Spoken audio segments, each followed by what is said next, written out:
Welcome to TV hearty crunchy YouTube channel. இன்றைக்கி வந்து நம்ம கோதுமை ரவை உப்புமா எப்படி செய்யலான்னு பார்க்கலாம். அதுக்கு ஒரு 4 டேபிள் ஸ்பூன் ஆயில் எடுத்துக்கணும். கொஞ்சம் கடுகு, சீரகம், கடலைப்பருப்பு எடுத்துக்கணும். ஒரு டேபிள் ஸ்பூன் கீ ஆட் பண்ணிக்கோங்க.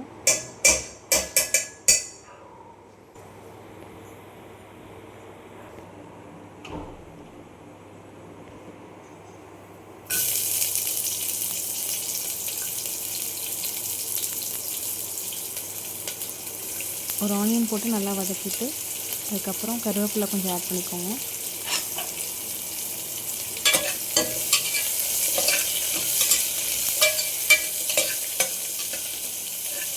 ஆனியன் போட்டு நல்லா வதக்கிட்டு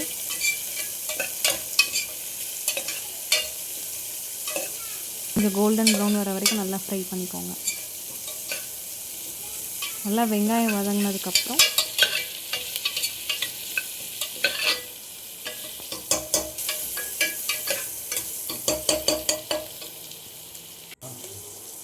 கொஞ்சம் கருவேப்பிலை எடுத்துக்கோங்க.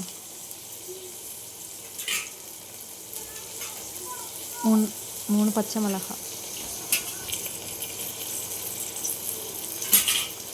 அதை எடுத்துகிட்டு திருப்பி நல்லா ஃப்ரை பண்ணிவிட்டு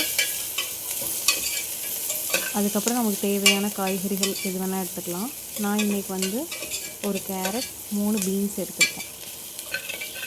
ஒரு கேரட்டை நம்ம குட்டி குட்டியாக கட் பண்ணிவிட்டு பீன்ஸையும் அந்த கட் பண்ணி ஆட் பண்ணிக்கோங்க. அதை ஆட் பண்ணிவிட்டு நல்லா ஃப்ரை பண்ணுங்க.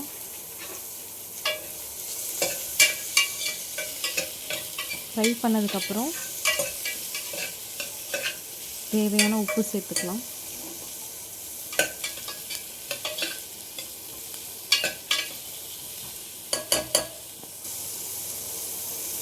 நான் கல்லுப்பு எடுத்திருக்கேன்.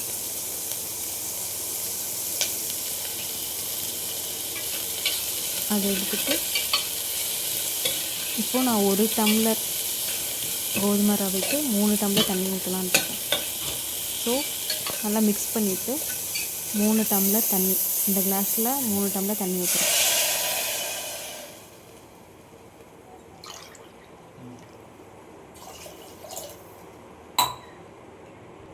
எந்த கிளாஸில் மெஷர் பண்ணுறோமோ அதே கிளாஸில் 1 டம்ளர் கோதுமை ரவை எடுத்துக்கணும்.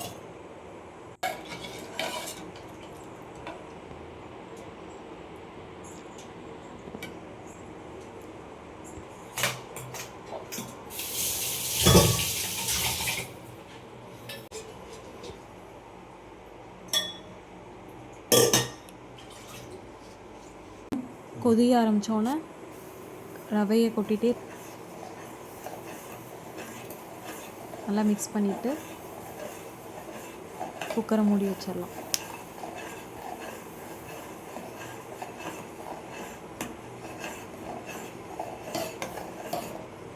இப்போ நீங்கள் உப்பு கரெக்டாக சரி பார்த்துக்கோங்க. சரி பார்த்துட்டு குக்கரை மூடி வச்சுட்டு